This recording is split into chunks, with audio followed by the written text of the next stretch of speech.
Silent Hill. Es probablemente el título con mayor peso en la historia de los videojuegos de terror, ya que su primera trilogía lo colocó en un pedestal del que nunca bajó. Pero eso fue hace ya 2 décadas. Tras múltiples altibajos, la saga renace con Silent Hill F, una propuesta completamente diferente, ambientada en el Japón de los años 60, en un pequeño pueblo rural llamado Bisugaoka. Esta entrega está cargada de simbolismos, traumas y una complejidad narrativa justa, todos los elementos que definen a un verdadero Silent Hill. Pero la gran pregunta es, ¿está realmente a la altura de sus entregas más aclamadas? Hoy voy a resumir y explicaré absolutamente toda la historia, los simbolismos y los puntos clave de este título, ya sea que te hayas quedado con dudas o simplemente tengas curiosidad en él.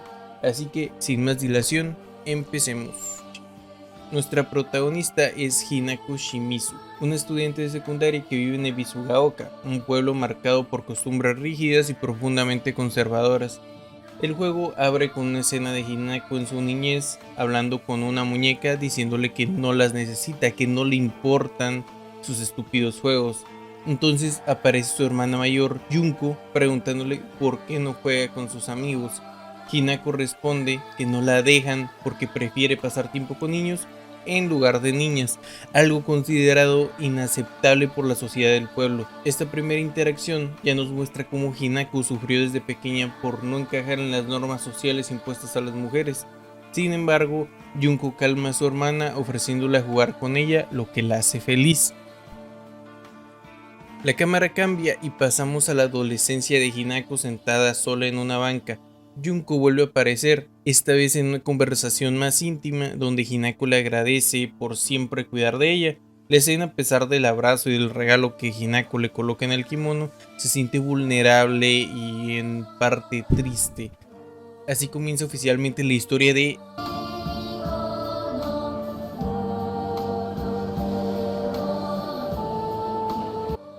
La introducción nos da tiempo para conocer el pueblo y su ambiente opresivo antes de pasar a la familia de Hinako. Allí vemos a un padre un poco alcoholizado. También más adelante descubriremos que es un ludópata violento con Hinako y con su madre, pero que al mismo tiempo idolatra a Junko por ser obediente y respetuosa.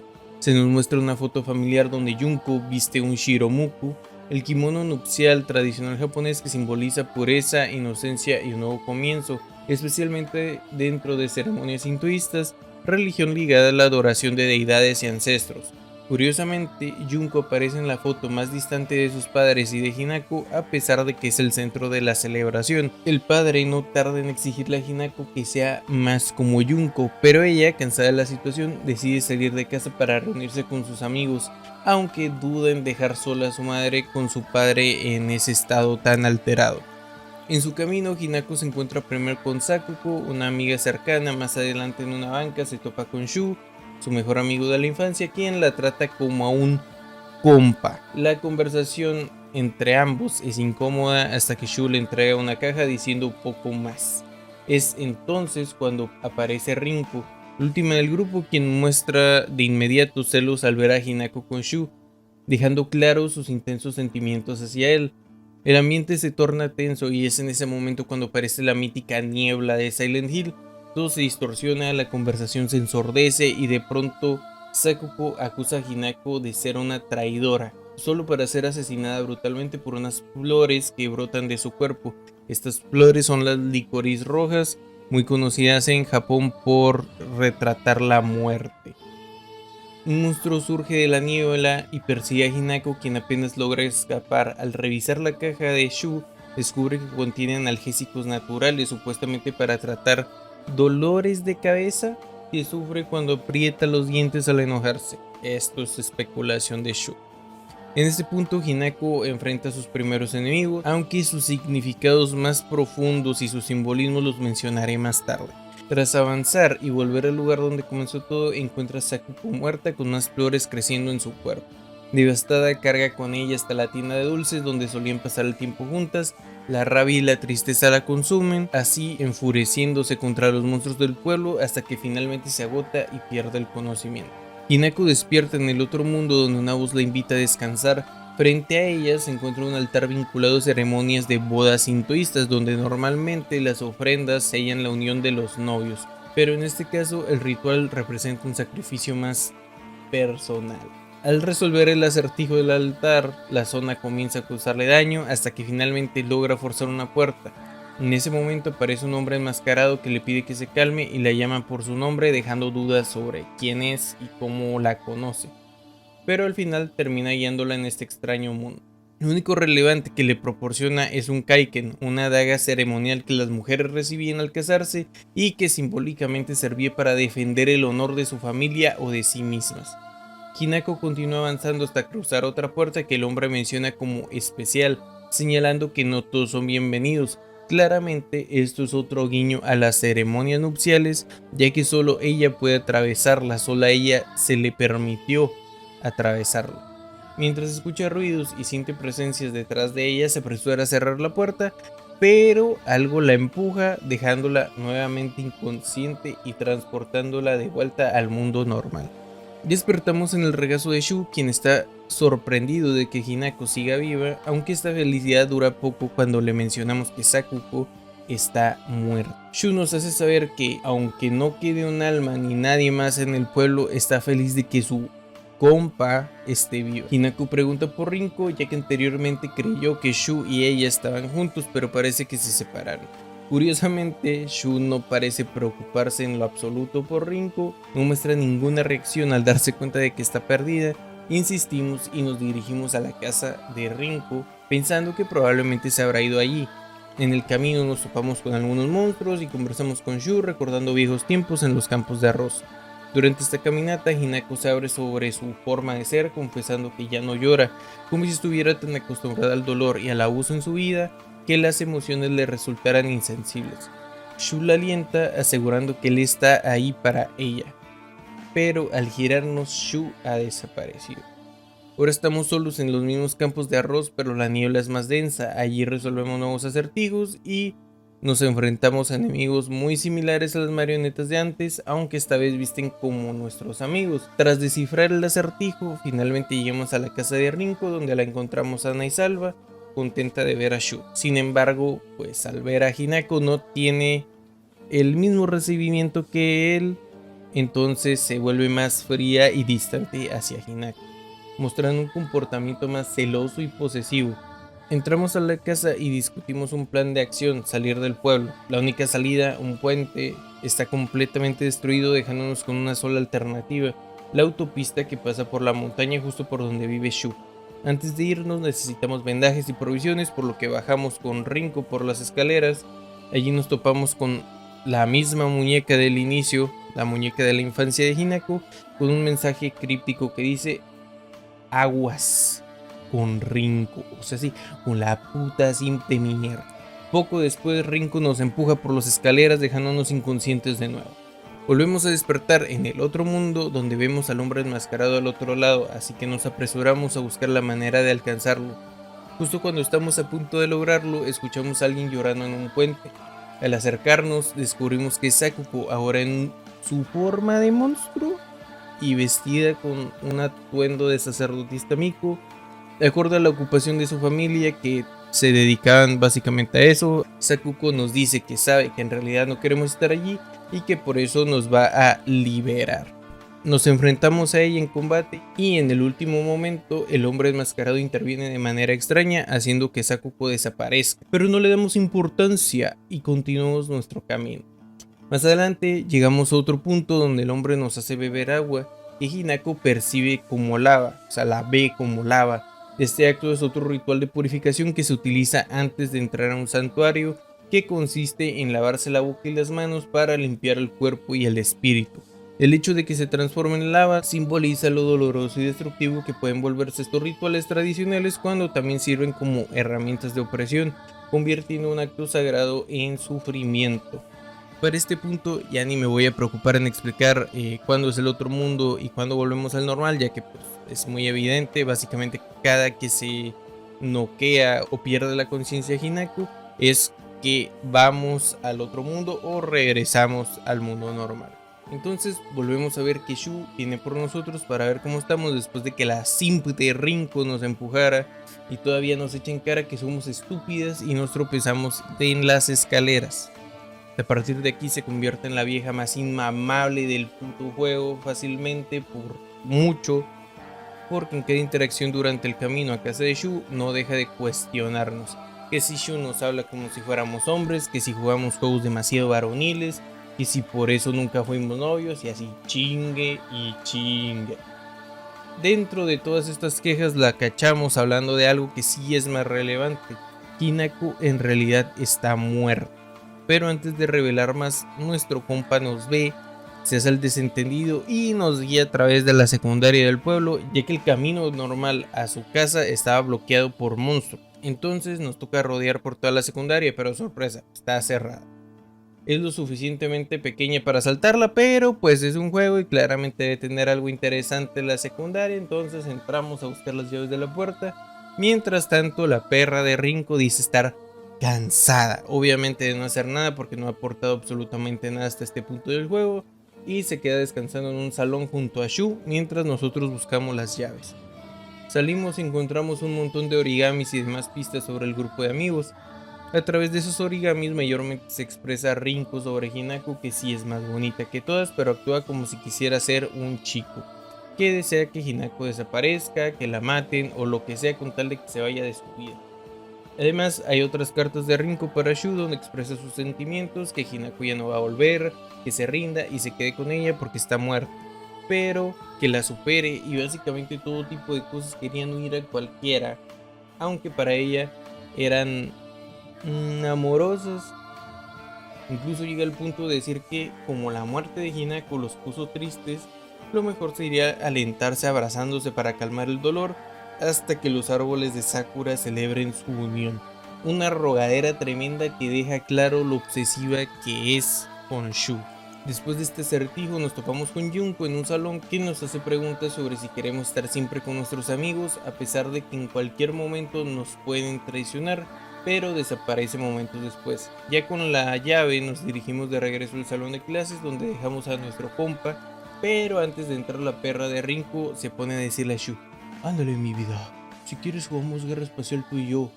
Guerra Espacial era un juego que jugaba Hinako y Shu desde pequeños y que supuestamente era demasiado varonil para Doña Delicada, pero aquí pues se pone a rogar más de lo mismo. Y todavía se atreve a decir nuestra propia versión de Guerra Espacial. Claramente se nota que esta perra cansa, pero es que Dios, qué puta inmamable. Entramos y antes de ponernos en marcha nos piden que descansemos, ahora solo nosotros. Entonces dormimos y ya saben. Abrimos los ojos y lo primero que vemos es al hombre enmascarado, quien nos dice que salvamos su vida, así que él ahora salvará la nuestra. Lo sorprendente es que justo en ese instante alcanzamos a notar que se había quitado la máscara, pero al vernos despertar rápidamente se la pone de nuevo, como si no quisiera que descubriéramos pues quién es en realidad. A partir de aquí empieza una de las partes más interesantes del juego, porque entramos en un área donde poco a poco iremos matando o deshaciéndonos de nuestros amigos. La primera que aparece nada más y nada menos que la favorita de todo mundo, ya que por fin podemos quitarnos de encima a Rinko. Aquí prácticamente todos nos speedroneamos los puzzles con tal de eliminarla cuanto antes, porque lo único que nos revela es más de lo mismo. Esta pendeja estaba convencida de que era superior a los demás, incluso llegando al grado de llamar mascotas a Hinako y a Sakuko, lo que dejaba en claro que ni siquiera las veía como iguales, sino como algo que estaba por debajo de ella. Eso fue suficiente para mí para acelerar las cosas y tras terminar el acertijo la dejamos quemándose mientras lanza como últimas palabras: traidora. Pero Hinako no le da ni la menor importancia y simplemente se retira de la escena, continuando con su camino mientras farmea Aura, la neta. Después de ese momento tan esperado, nos toca enfrentar a la loca de Sakuko, y aquí la forma en que nos deshacemos de ella es bastante simbólica también. La dejamos en medio de la oscuridad. A lo largo de los puzzles se nos revela que Sakuko, además de su comportamiento extraño y obsesivo, tenía un miedo terrible a la oscuridad, por lo que este destino resulta especialmente cruel para ella, dejándola simplemente encerrada. Sumado a esto, descubrimos más de su personalidad posesiva y un tanto enfermiza, ya que en el pasado nos hizo prometerle que jamás dejaríamos de ser sus amigas, porque fuimos la única persona que no la tachó de loca directamente. Sin embargo, esta relación era un lazo que se había vuelto demasiado pesado de cargar, una dependencia que ahogaba y que tarde o temprano debía romperse. Así que, aunque la decisión es dura, no hay otra salida más que abandonarla allí, atrapada en el mismo miedo que tanto la dominaba. La escena se siente un tanto triste, amarga, pese a todo, ya que Sakuko era alguien que buscaba desesperadamente afecto, pero la forma en la que lo hacía la convertía en una amenaza que también había que superar. Finalmente llega el turno de Shu y este encuentro es el más extraño de todos porque, a diferencia de los demás, él en realidad no nos echa nada en cara, no nos acusa de nada ni nos llama traidora, simplemente nos mira y nos pide que seamos directos con él. Sus palabras son específicamente claras: si no lo queremos, entonces hagamos lo que tengamos que hacer sin rodeos. Esa aceptación resignada lo convierte en un enfrentamiento completamente distinto a los anteriores, pero aún así Hinako toma la decisión de ahorcarlo. Después de esto, seguimos farmeando así un poquito más ahora, pero ahora en compañía del hombre enmascarado, quien nos reconforta diciéndonos que todo esto era algo que se tenía que hacer, no había otra opción. Lo curioso es que, a pesar de la dureza de estas acciones, Hinako termina pidiendo perdón. Es un gesto un tanto raro y que no se comprende del todo, ya que pues es muy contradictorio lo que acaba de ocurrir, pero pues bueno. Despertamos de nuestro sueño embellecedor y resulta que nos han abandonado.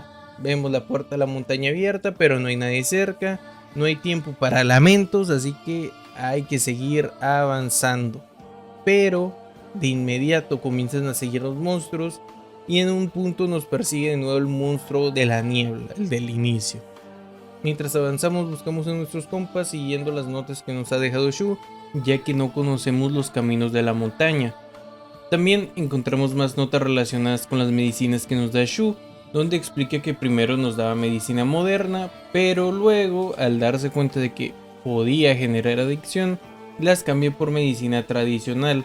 Además sabe que no vamos solo por la medicina, sino también para desahogarnos de los tratos de nuestro padre. Llegamos finalmente a la casa de Shu, pero otra vez no hay nadie. Tomamos una foto de un joven Shu para mirarla cuando de repente alguien toca la puerta. Nos apresuramos a abrirla creyendo que era él, pero resulta ser el monstruo de la niebla, que por fin muestra una parte física de sí mismo, un brazo de zorro con el cual nos ataca y nos avienta a chingar nuestra puta madre. Estamos bajando unas escaleras junto al hombre enmascarado, pero se siente diferente, como si Hinako en realidad ya no fuera ella misma.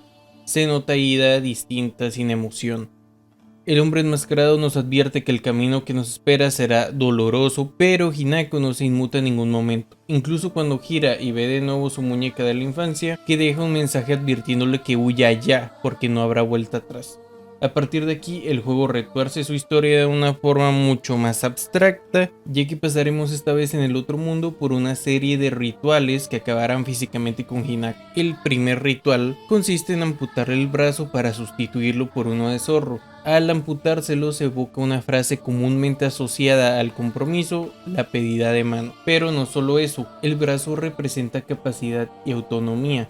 Al ser reemplazado por el de zorro, Hinako pierde esa autonomía, su voluntad, y lo muestran como un sacrificio físico que en realidad también es mental. El segundo ritual es la marca en la espalda, similar a la que se le hace al ganado, evocando propiedad. Las marcas en el cuerpo también eran utilizadas como castigos a criminales en el Japón antiguo, dejándolos marcados de por vida, y en este caso representan la pérdida de valor personal, ya que Hinako solo es vista como un objeto transaccional, un símbolo de cosificación. Parte por parte le fue arrebatada su individualidad, transformándola en un ser sin derecho o elección. El tercer ritual es quitarle su rostro para cambiarlo por una máscara también de zorro, que simboliza la pérdida de identidad.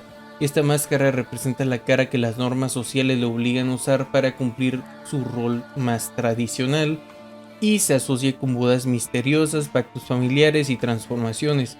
Curiosamente, el zorro, siendo un detalle importante, es que las mujeres pasaban por todo este proceso, pero los hombres no. En el otro mundo vemos a más hombres y mujeres, pero los hombres solo llevan la máscara sobrepuesta, no está cosida. La marca solo la llevan en su vestimenta y no tienen que dar su brazo. Usar la máscara obliga básicamente a aceptar esa nueva identidad, no es opcional. En los años 60 en Japón, las mujeres vivían bajo un régimen casi extremista, donde siempre se esperaba que fueran obedientes, que las vendieran o ofrecieran para bodas, manteniendo así el prestigio familiar, un concepto conocido como Kao o Tateru, que refleja el honor social. En cambio, los hombres no tienen que deshacerse de su identidad, simplemente se les impone un rol superior. La presión social no los borra, solo los recompensa o los engrandece. Ellos pueden decidir cuándo mostrar su verdadero rostro y cuándo no, como hacía el padre de Hinako en su casa, abusivo, alcohólico, ludópata, pero en público era la persona ideal. Así se evidencia la desigualdad de la sociedad japonesa de la época. Después de presenciar todo lo ocurrido, seguimos al hombre enmascarado por un pasillo lleno de gente. De un lado estaban las mujeres y del otro los hombres, cada uno mostrando claramente los rasgos que ya habíamos notado antes. Las mujeres enmascaradas, cosidas, forzadas a cargar con su identidad impuesta, mientras los hombres solo llevaban símbolos superficiales. Avanzamos hasta llegar a un cuarto donde se encontraba nuevamente el altar, el mismo que habíamos armado como puzzle en nuestra primera visita al otro mundo. Esta vez participamos en otra ceremonia nupcial, pero justo cuando estábamos por continuar, aparece de nuevo la muñeca de Hinako, suplicando que no olvidemos nuestro verdadero nombre, Shimizu Hinako. Al girarnos para retomar el ritual, descubrimos que quien dirigía la ceremonia era Rinko en su versión monstruosa y se desata un combate contra ella. Durante la pelea, ambas se dicen lo que habían callado por años, dejando salir todo el resentimiento y disgusto acumulado. Al final, tras vencerla, Hinako sufre otra crisis de dolor de cabeza, repitiendo su nombre una y otra vez, hasta que el hombre enmascarado interviene afirmando: tú eres mi Shimizu Hinako. Eso la sumerge de nuevo en ese extraño trance, volviéndola más calmada, estática, casi desprovista de emoción. A estas alturas ya resulta más que evidente que el juego está tratando a Hinako como si fueran dos entidades distintas, la Shimizu Hinako del mundo verdadero y la Hinako del otro mundo. Esa división será crucial en lo que viene, ya que poco a poco se empieza a justificar por qué su existencia está fracturada en dos en lugar de mantenerse como una sola. Después de ese enfrentamiento despertamos en el mundo normal, aunque creíamos que el monstruo de la niebla finalmente nos había atrapado. El teléfono de la casa de Shu comienza a sonar y al contestar escuchamos a nuestra madre pidiéndonos que regresemos a casa para comer. Sin embargo, la llamada se corta abruptamente con una voz extraña en el fondo que exige que dejemos ir a Rin. El susto nos hace soltar el auricular y en ese instante aparece Junko. Nos dice que es bueno volver a vernos, pero pregunta qué tanto vamos a seguir esperando ahí. Hinako responde que algo no se siente bien, que hay algo que no encaja, sobre todo porque Junko no parece su yo normal. Sin embargo, ella replica que es igual para ambas. La Hinako que Junko recuerda es solo una niña, tal como nos vemos ahora, y somos nosotras quienes hemos cambiado.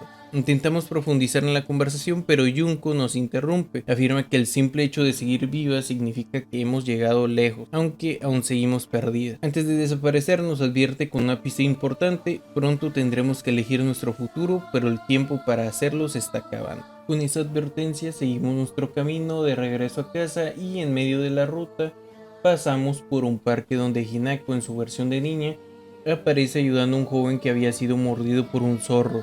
Más adelante también encontramos notas que hablan sobre un niño o adolescente que, a pesar de no ser un hijo directo, fue nombrado heredero de la enorme fortuna de una familia influyente. Por fin llegamos a nuestra casa, pero parece que está toda cambiada. Lo único relevante que pasa en esta zona es que nos vamos dando cuenta de lo que ocurre en el hogar de Hinako. Mayormente peleas de sus papás porque al padre no le gustó cómo hizo la sopa a su mamá, y Hinako defendiendo a su mamá diciendo que si su padre era un gran chef entonces podía hacerse la sopa él solo, si no le parecía lo que su mamá le preparaba. Al defenderla, nuestro padre se enoja y, ya estando borracho, toma un cuchillo, pero antes de poder hacernos algo, nuestra madre interviene y lo calma, logrando que suelte el cuchillo justo al lado de Hinako. Lo otro relevante es una conversación con la otra Hinako que ahora vemos en el mundo normal, que dice que estamos destinadas a pelear, pero Shimizu Hinako no para de huir y por ende terminará matándonos no solo a nosotros sino también a nuestros papás, a Rinko, que nos vale madre la verdad, a Sakuko y a Shu. Por desgracia avanzamos más y nos topamos con los cadáveres de nuestros amigos colgados del techo, con un gancho más separado que parece destinado justo para Hinako. En este punto, Hinako sí le da importancia a lo ocurrido, lo que contrasta con la diferencia de perspectiva entre Shimizu Hinako y Hinako, una más fría y la otra llorando por ellos. Casualmente sus cuerpos muestran signos de haber muerto de las formas en que Hinako los mató en el otro mundo. Rinko está quemada, Shu no tiene color en la piel y Sakuko parece completamente ensangrentada. Es una escena un tanto fuerte, sobre todo al tomar en cuenta que fuimos nosotros quienes hicimos esto en el otro mundo, pero es interrumpida por nuestros padres llamándonos para comer, aunque pronto se transforman en monstruos. Específicamente, nuestro padre se convierte en uno que ya conocimos antes, el gigante con cuchilla. Hago un paréntesis aquí, ya que es el mejor momento para hablar de los simbolismos de todos los monstruos, ya que a estas alturas se nos han mostrado prácticamente todos. Las Kashimashis, los enemigos más comunes del juego, simbolizan la cosificación de la mujer, viéndola simplemente como un objeto. Además, su nombre significa ruidoso, dando a entender que en la época las figuras femeninas que hablaban fuera de las normas sociales eran percibidas como altaneras, representando así la represión femenina. Su diseño con el cuerpo desnudo tallado como una muñeca de madera refuerza esta idea. Luego tenemos los Ayakakashi y los Oi Omoi, también marionetas, pero con la vestimenta del grupo de la secundaria y las cabezas de niñas pegadas a un cuerpo. Estos expanden la idea de los Kashimashis desde otra perspectiva, representan la presión social impuesta desde la infancia, sugiriendo cómo la infancia se corrompe por la mirada social y cómo en esta época se pierde la identidad. Esto se refleja en la experiencia de Hinako, quien fue excluida por Rinko y las demás niñas que seguían las normas sociales y perdían sus características personales en favor de lo aceptado por la sociedad. El Ara Abare, cuyo nombre podría traducirse como Dios mío, actúa violentamente. Supuestamente es como una expresión, o sea, son como dos expresiones, como Ara es como Dios mío o vaya, algo así, y Abare es actuar violentamente. Entonces por eso lo traduzco así como Dios mío actúa violentamente, algo así. Es la traducción. Es un monstruo gigante que resalta lo autoritario. Está inspirado en el padre de Hinako, reflejado en la espada que porta, similar a la que intenta usar para lastimarla. La madre, en cambio, se transforma en un monstruo único que solo aparece en esta ocasión, adaptando el papel de víctima y perpetuando más tipo humillaciones verbales, además de mantener un ideal de felicidad retorcido impuesto por su esposo. El Birthing Monster es más evidente en su simbolismo, una mujer que no deja de dar a luz, representando la maternidad forzada tan normalista en la época. Este monstruo da luz sin control y pues sin elección obviamente, con un destino impuesto al contraer matrimonio, convirtiendo la fertilidad natural en algo obsceno y repulsivo, reflejando otro de los miedos de Hinako relacionados con el matrimonio. El Glowing Monster, que también parece más o menos un sapo, no necesita tanta explicación simbólica adicional. Su entrada en el bestiario describe una criatura con mirada insaciable, palmas grasosas y un comportamiento afectuoso con Hinako que resulta completamente repulsivo para ella, y lo más inquietante es que no se comporta así con hombres. Por su parte, el Shackled Monster representa la culpa y la autorrepresión. Las cadenas no son solo físicas, sino que simbolizan problemas psicológicos, miedo, remordimientos y las expectativas sociales que impiden liberarse de un trauma. Es como si le recordara a Hinako que es una prisionera de los lazos dañinos que carga a través de familiares y amistades, obligada a cargar con culpas ajenas. Por último, el Drum Monster porta un tambor taiko que utiliza para cancelar cualquier otro sonido, aumentando cada vez más el ruido. Esto se refiere a cómo los hombres, al hablar por encima de la mujer o alzar la voz, la silencian y dominan, anulando su espacio de expresión. En conjunto, todos estos monstruos reflejan los temas centrales de Silent Hill F: la represión femenina, la presión social, la maternidad forzada, la culpa heredada y la violencia de género, combinando el horror físico con metáforas psicológicas, todo muy Silent Hillesco, que muestran lo que Hinako debe enfrentar en este mundo. Pero bueno, regresando a la historia, derrotamos a nuestros padres, quienes abandonan la casa dejando un rastro de sangre e intestinos. Los seguimos solo para encontrarnos con el monstruo de la niebla sujetándolos por la cabeza, y antes de que podamos hacer algo los mata frente a nosotros. Hinako queda tan alterada que pierde el conocimiento. Al despertar nos encontramos con el hombre enmascarado, quien nos alienta por todo lo que hemos logrado y remata diciéndonos que con esto significa que le pertenecemos. Tras estas palabras desaparece y seguimos nuestro camino, encontrándonos de nuevo con nuestro objetivo, aunque la escena se ve interrumpida por Junko, quien pide hablar con Hinako a solas. Nos pregunta si fuimos nosotras quienes matamos a alguien, generando una confusión un tanto extraña en Hinako, quien no sabe si es responsable o no. Continuamos junto al hombre enmascarado y nos damos unos anillos, colocándolos en la mano del otro, mientras Hinako le agradece, ya que gracias a él ha llegado tan lejos. Sin embargo, abruptamente despertamos en el mundo real y perseguimos al monstruo de la niebla por todo lo que le hizo a nuestra familia y amigos, momento en el que se revela la continuación de la ceremonia.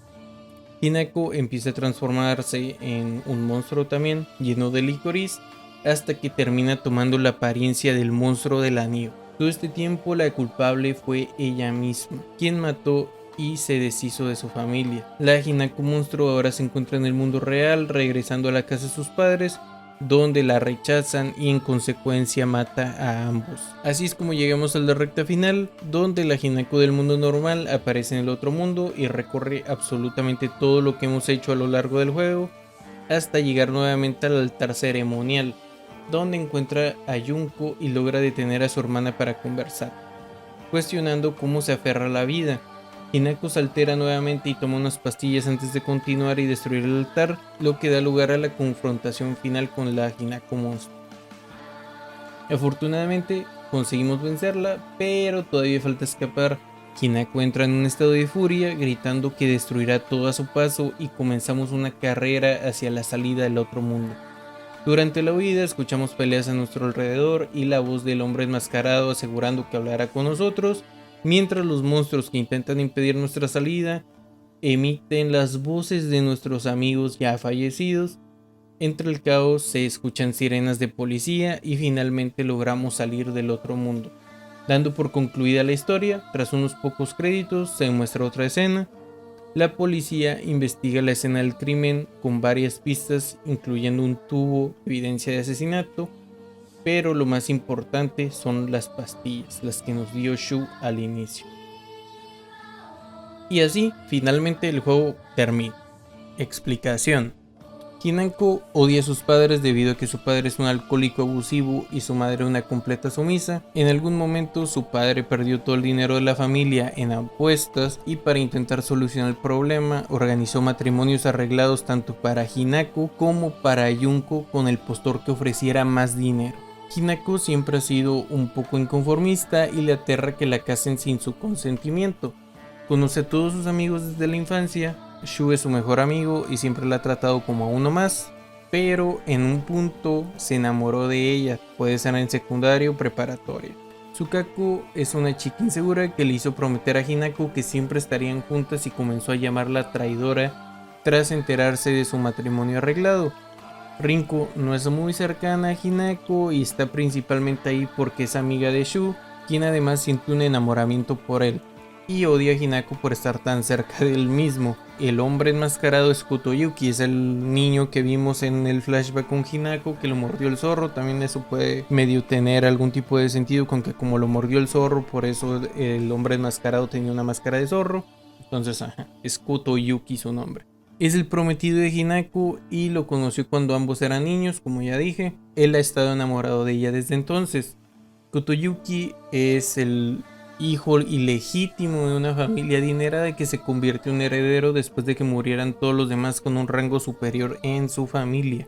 Hinako desea poder tomar decisiones por sí misma y le aterra que su vida sea decidida por otros, temiendo especialmente convertirse en su madre.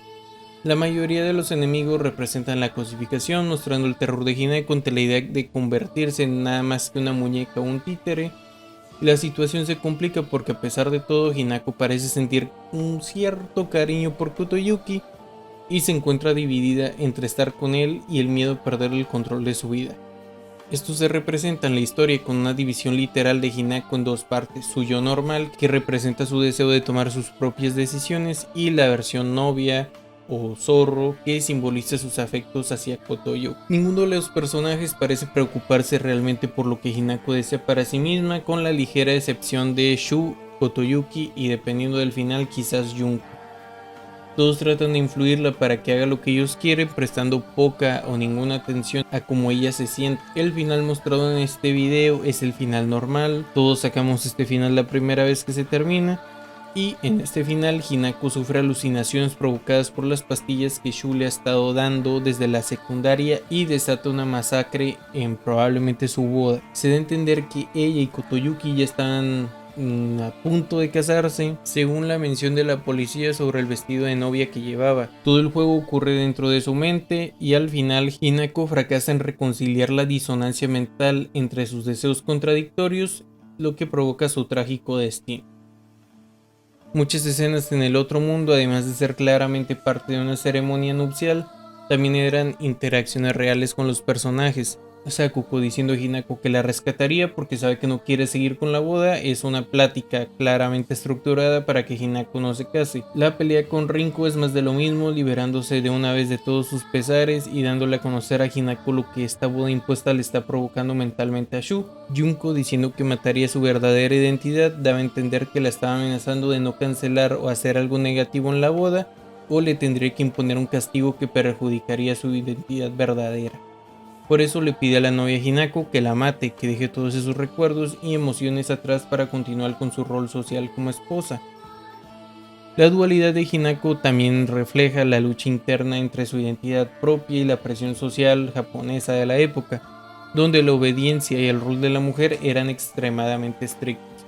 Su miedo a la cosificación y a perder autonomía está directamente ligado a las figuras de control en su vida, su padre, su madre y la tradición de los matrimonios arreglados.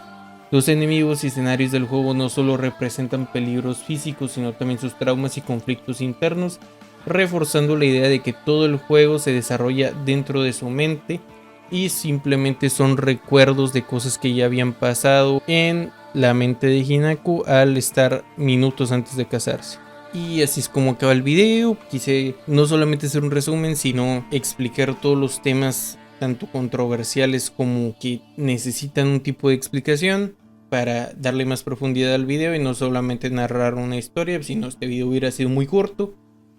Pero bueno, si les gustó pues compartan, denle like y apoyen este canal nuevo, que es donde vamos a estar haciendo pues resúmenes o explicaciones de historias, análisis más que nada de historias de películas, juegos, cualquier cosa. Por eso se llama Samedia, es para hacer resúmenes de cualquier tipo de media, música, películas, series, de todo.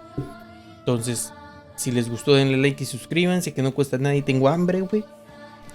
Y nos vemos hasta la próxima. Chau, chau.